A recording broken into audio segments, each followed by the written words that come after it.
Hi, I'm Cupid. I'm Dardar. Okay, ladies and gentlemen, welcome to the first episode of what we hope will be a series of videos that we'd like to call Fishbowl Conversations. There is no actual fishbowl.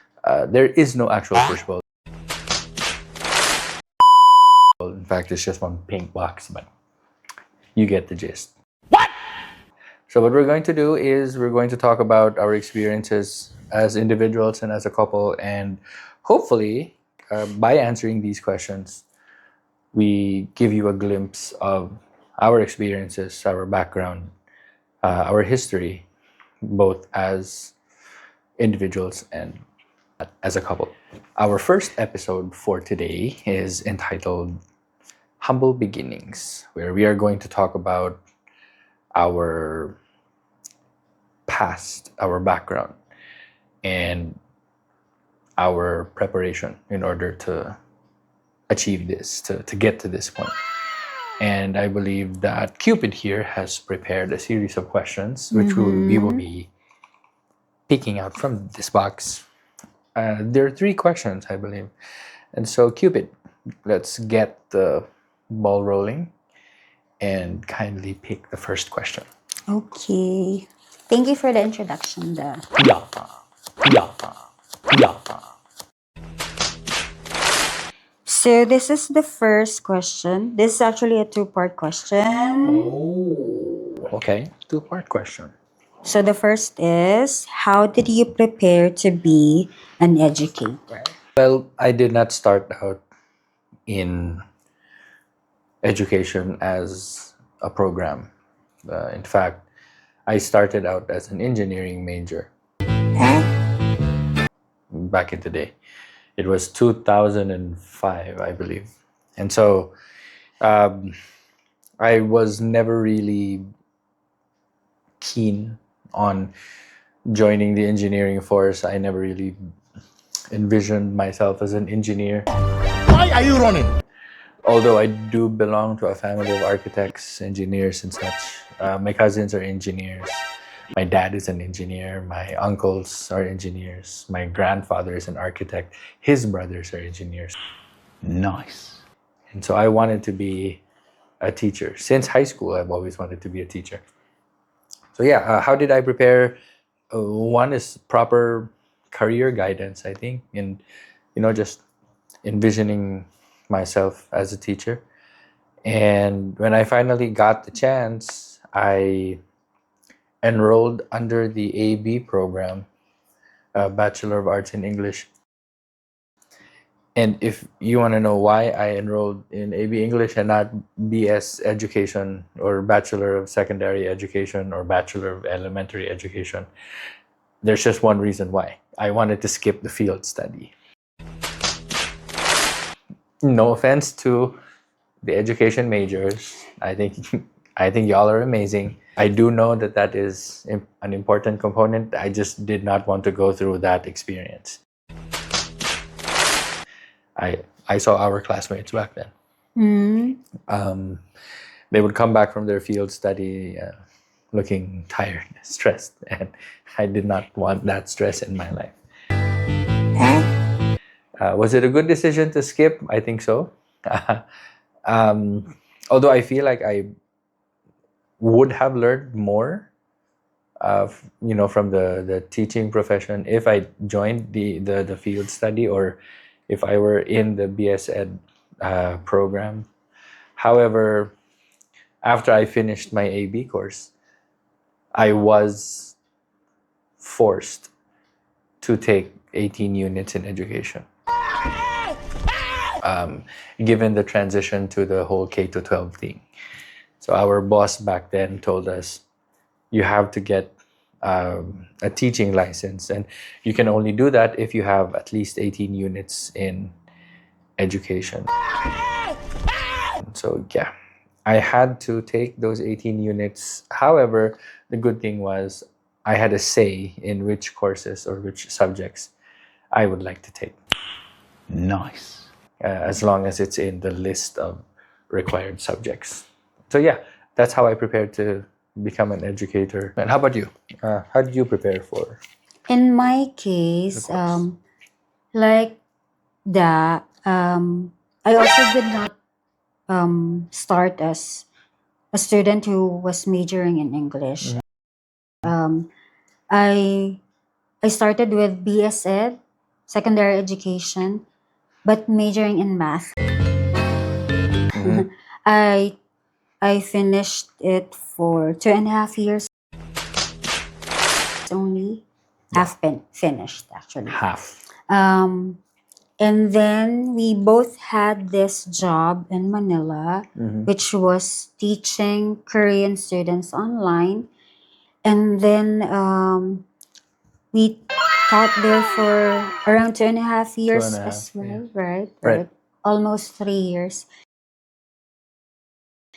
And then before we left that company, I was already deciding to go back to studying. Mhm. Um, so when we went back to college, we decided to study at the same college and to take the same program, which was Bachelor of Arts major in English, Yeah. right? And the same subjects. Yeah, and just like Daryl, I also had to qualify for the LET or the The licensure licensure examination exam for for teachers. teachers. I also took 12 more units because from my BS Ed program, only 2 courses were credited. Right. So there, 12 more core courses for the No, not examination. 12 courses, 12 12 units, units. sorry. And then 2 more for my preference only. Nice. It's like an elective for me. And then there, after passing the LET, right, Right. we started teaching as licensed educator. True. Okay. There. So what's the second part of that question? So the second part of the question is share about your most cherished memories in your preparation to be an educator and Oi. or the setbacks. So Huh. would you like to answer both? Yeah. Okay. So maybe we should answer first the most cherished memories. Most cherished memories. For those of you who know me, or for those of you who knew me in my College. college years, I can be a bit is it polarizing? I don't look like someone who's serious in school. Memorable ones. Number one, definitely, I think the highlight of my college years would have to be debate. I agree. Debate, definitely. A huge part of my college days, like a huge chunk, was devoted to debate. Second would have to be the club activities, and not just the debate club. Um, English major club. We did 2 stage performances. We made the 12 Labors of Hercules into like a comical show. Um, Yeah. But it and was amazing, right? it was funny. It was funny. We made it funny. It was amazing. It was amazing for what it was, but primarily it was Yeah. funny. I remember the Um, AVR was full of students, right? yes, And our mentors were also there. and they were laughing. So yeah, I Yeah. think club activities would have to be number 2. Gems. Yeah, The gems. Guild of English Major Right. Students. And the last memorable part of college days. Oh, I think it's just hanging out. Oh no, not really hanging out, but the interactions we had with classmates. Um, Making memories with them. yeah. So yeah, I think those 3: debate, the club activities, and just making memories with friends. This is setbacks. Setbacks. Maybe I should answer Oh first yeah, my most cherished sure. I have to memories. think about setbacks too. Yeah, okay. So while I'm speaking, you can think about the setbacks. Right. My most cherished memories, number one would be GEMS, the Guild of English Major Students, because in the school year, academic year 2011 to 2012, I became the club president. Nice. I was elected, right? And then You were appointed. appointed? No, we had the election, right? Oh, right, right. Right, for right. officiality. Right? I remember that in the math room. Remember? Yeah. No. It's the MH? Is it MH room? I think so, yeah. Yeah. Um, and then I think it was my most meaningful role in college because during the time when I became the president, the club was already dying, according to our moderator, right? So what I did was I thought of a monthly activity for the Guild of English major students, and indeed from July or August, I think, we went straight with one activity per month. Right. Right, yeah. And the second would be most cherished memory. The literature courses, because it's because of our mentors that I fell in love with literature until now. Because I'm also teaching minor English courses, but when I'm teaching literature, I feel like I'm a totally different teacher. Um, Alien teacher. don't say that. I don't know. My spirit just shoots up whenever I'm inside a literature class. I remember my favorite courses in college were mythology and folklore with Okay. Dr. P, and also creative writing with Dr. R, right? Um, and other literature courses. Oh, sorry. Is it creative writing? No, stylistic. Sorry. Because creative writing was with Dr. L, right? Mom L. She's not Dr. L. Oh, it's Mom L. Mom Yeah. L. Okay. Are you angry? No. You're promoting people. My third most cherished memory would be, yeah, I agree with you. The bond that we formed with the education and AB. AB students, right? Both majoring in English. As for the setbacks, it's your turn. What were the setbacks when we were still preparing to be an educator in our BA program, or when we were studying or taking education courses already? Setbacks. Did you have any? Yeah. What? No Latin award. How was that a setback? Yuck. How was that a problem? I wanted one, but can't have one. Again, if you know me from my college days, I gave it my best, best foot forward. But at the end of the day, no Latin award. I think it sucked for me, but it's something that I had to accept early on. But at the end of the day, no Latin award. Ugh, sucks for me. There's nothing more disheartening than giving it your best shot, and then or at least there was nothing more disheartening for me than to give it my best shot and then have nothing at the end of the day. Such is life. But that's the only setback, I think. Okay. Thank you. For me, in my case, the setbacks. What were the setbacks? Was there a setback? I think I had more difficulty learning the technical English courses, language courses like linguistics, because I was already sure that I really wanted to specialize or to focus on literature. What else? Setback. I wasn't very sociable, right, in college. Oh, Was I? a little bit. Really? A little bit what? Sociable? A little bit not sociable. Yeah, you had friends. We had friends. Okay. Okay. Thank you. Okay. So that's just the first question. Question number 2.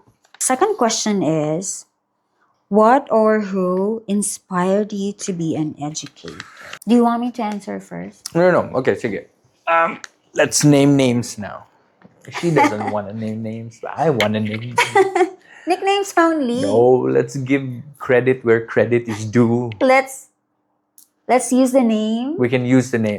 First person who inspired me to be a teacher, Teacher Amy, preschool teacher.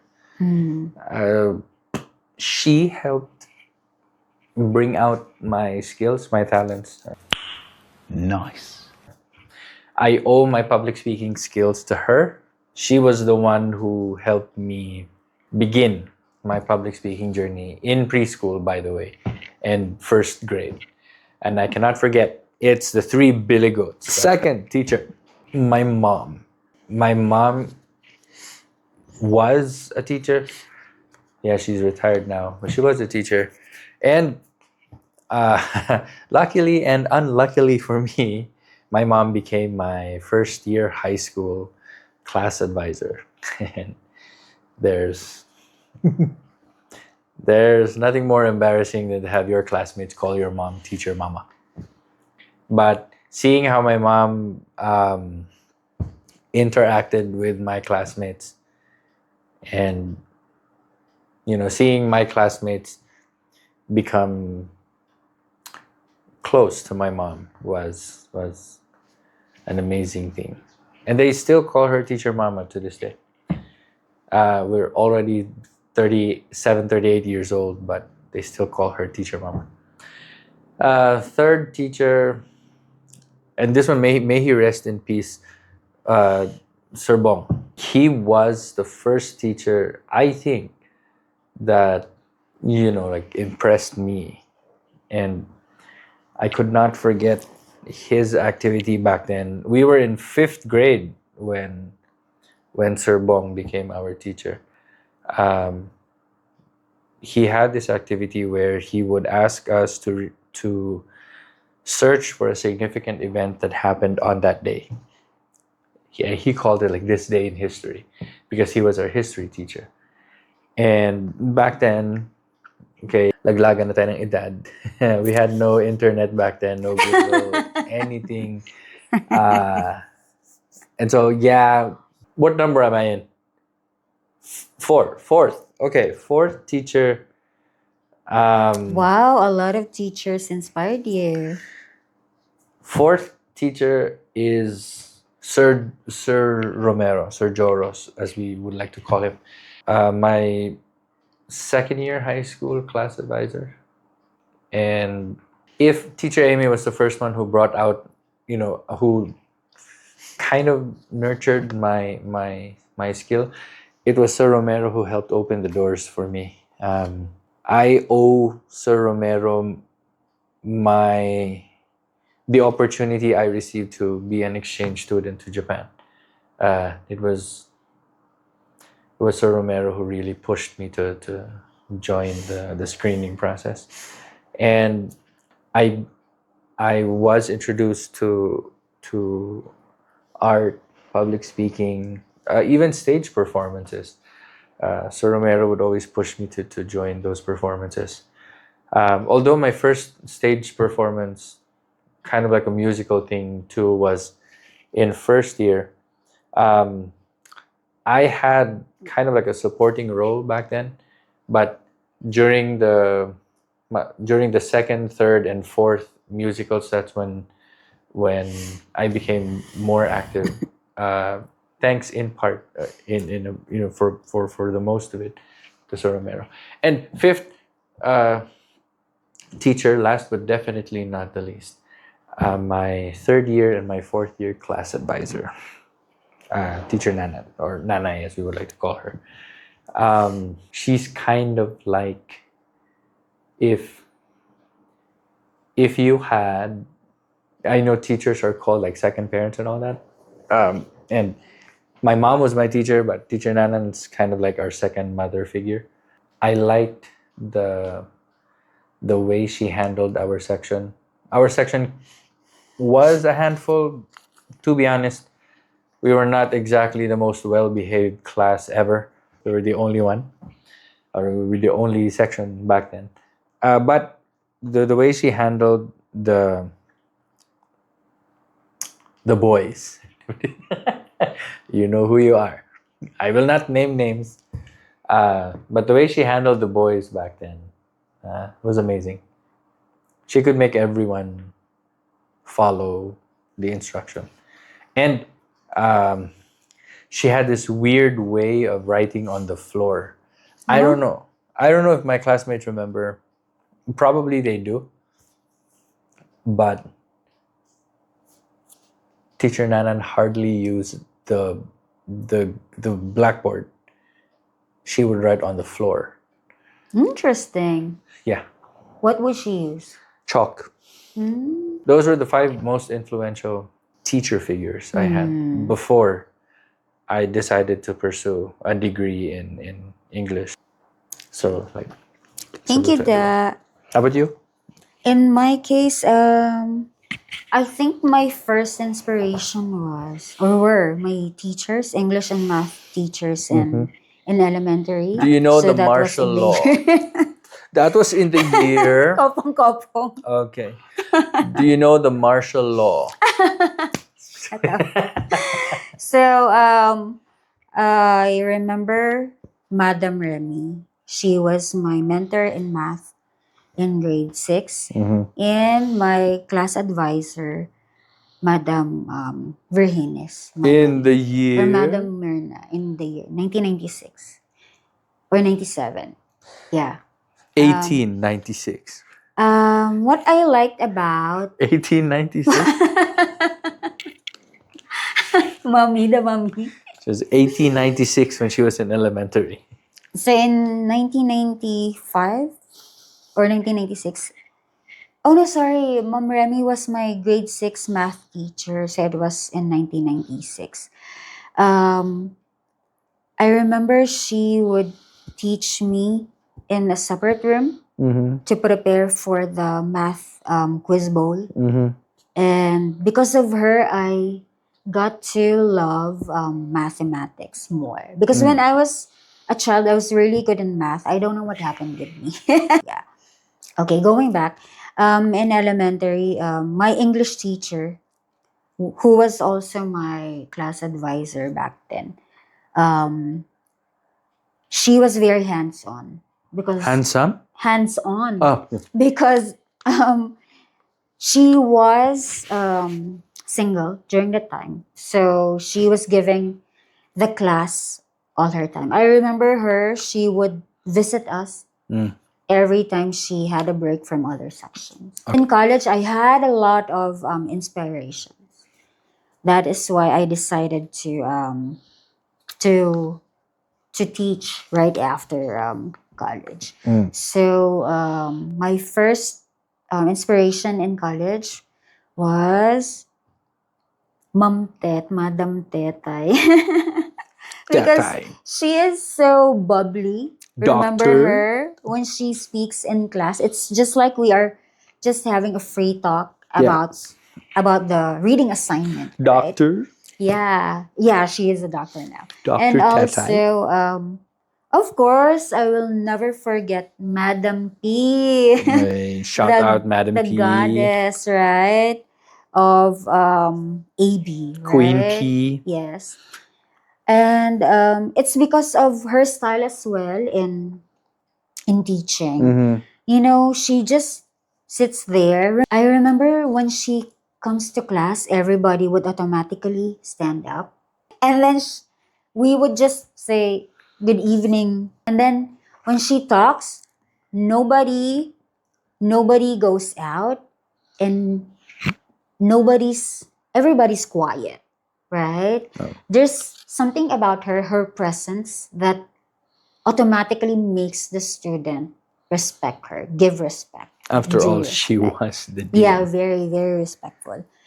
And I really loved her class, mythology and folklore. Yeah. I remember our One of my favorites. our bullfinch book, the small book, The right? bullfinch book.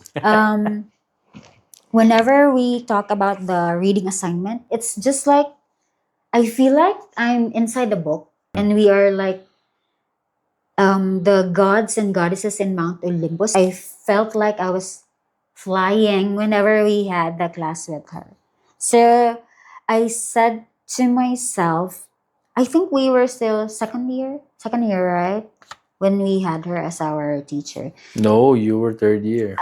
Okay, I was in I third was year. second year. And then I said, someday I'm going to be like her.